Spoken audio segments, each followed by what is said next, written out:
Pues para ampliar este tema nos acompaña el doctor Augusto Pérez, psicólogo de la Universidad de Lovaina en Bélgica. Él es actualmente director de la Corporación Nuevos Rumbos, dedicado a la investigación y prevención sobre drogas y alcohol. Doctor, bienvenido a Noticias Caracol Ahora. Marta, muy buenas tardes. Doctor, para que todos nos pongamos en contexto, quiero preguntarle primero, ¿qué es el fentanilo y cómo, no sé si de pronto con una metáfora, lo pudiéramos entender? Bueno, el fentanilo es un anestésico muy poderoso de la familia de los opioides, que son unos medicamentos ampliamente utilizados en medicina y que, aun cuando tienen una estructura muy diferente a la morfina o a la heroína, tienen efectos muy parecidos. Este medicamento se ha vuelto un gran problema en los Estados Unidos. De hecho, en el año 2017 hubo 62.000 muertos. En el año siguiente hubo cerca de 74.000 muertos. Y en el día de hoy hay un poco menos, pero alrededor de 40.000 muertos se calcula que va a haber en el año 2020 como consecuencia del mal uso de este medicamento, que es un anestésico y tiene unos efectos similares a los de la heroína. Ahora, es un anestésico, usted nos dice, es muy fuerte. ¿Qué consecuencias trae mezclarlo a otras sustancias, por ejemplo, alucinógenas o alcohólicas? Bueno, con alucinógenos no hay mayores interacciones porque los alucinógenos, técnicamente hablando, son sustancias que producen alucinaciones, como el yagé, el LSD, etc.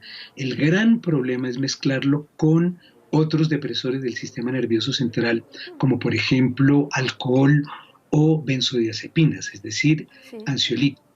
La consecuencia de esto puede ser muy grave, puede ser la muerte por paro respiratorio, porque estas drogas tienen unas interacciones entre ellas que se llaman potenciación.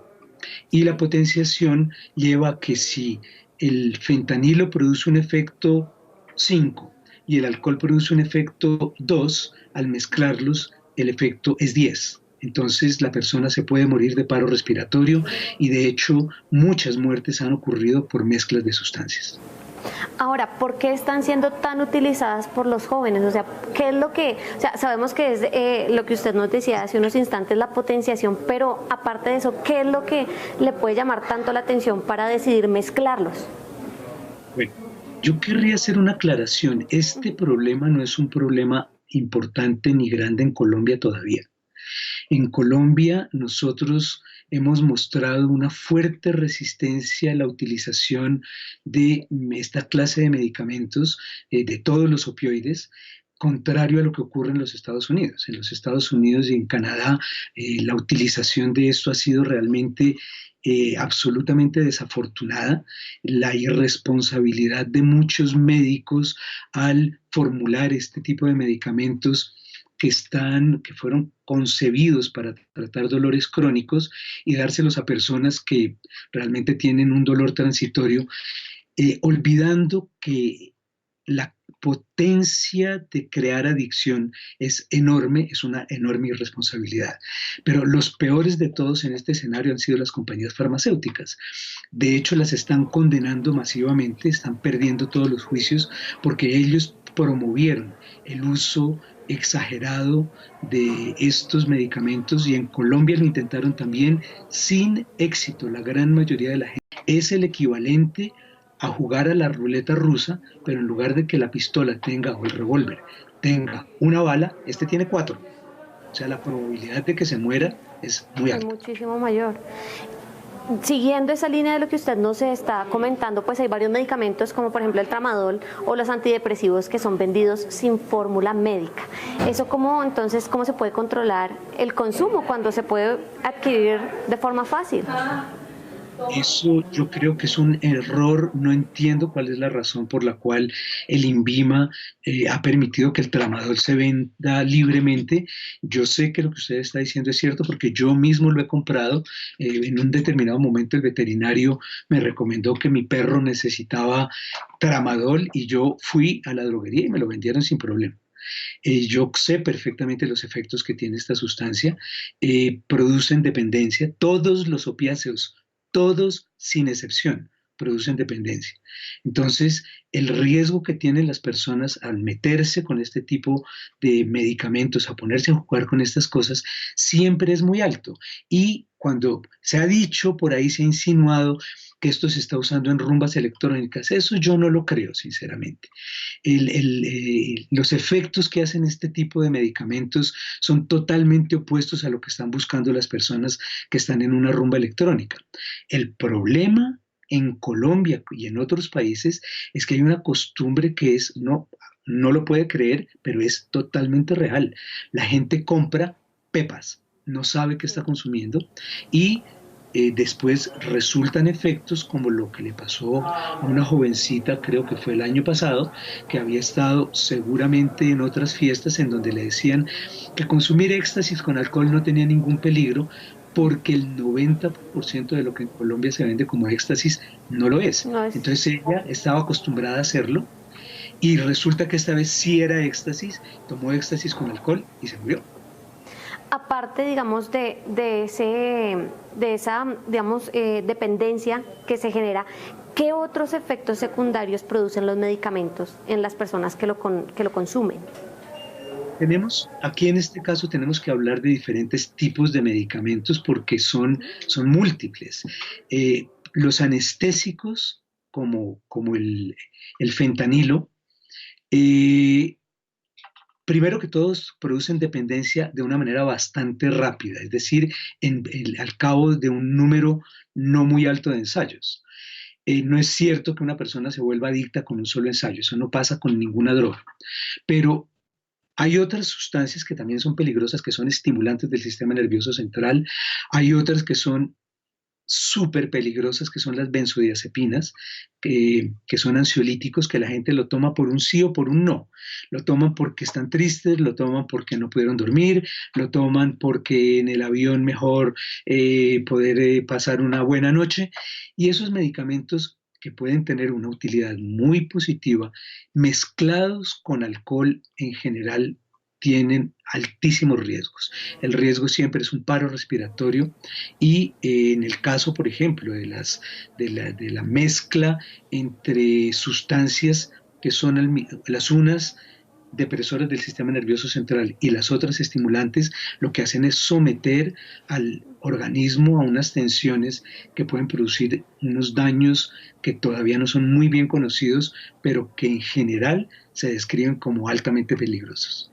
Doctor, ¿y cuáles son los comportamientos que pueden alertar a los padres de jóvenes que, por ejemplo, estén consumiendo este tipo de medicamentos?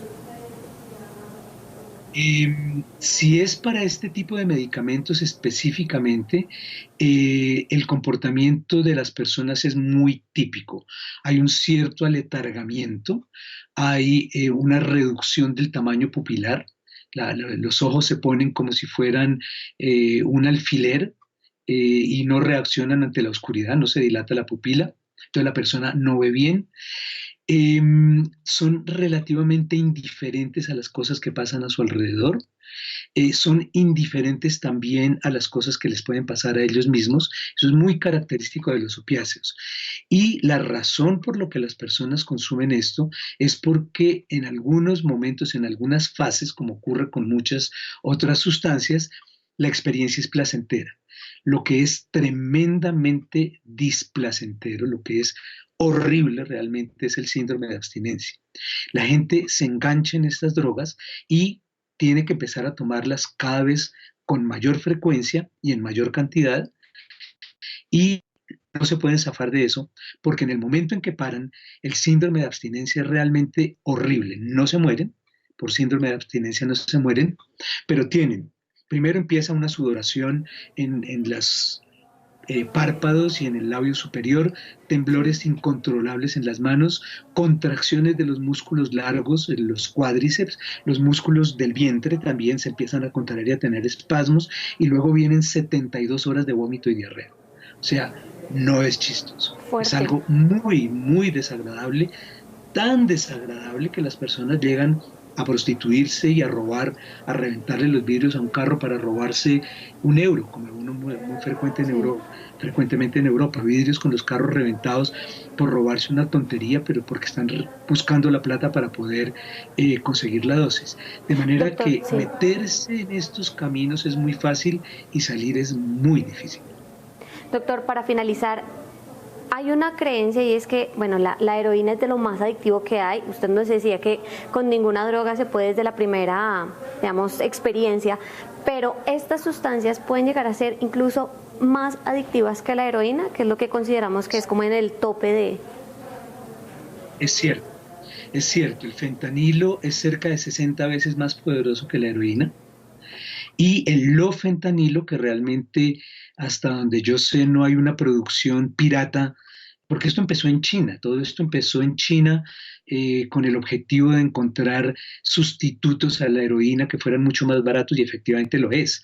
La producción masiva de estos medicamentos es muy barata, entonces el problema empezó en China, se extendió a Rusia y luego en México empezaron a producirlo masivamente también y el medicamento que es todavía más poderoso se llama lofentanilo.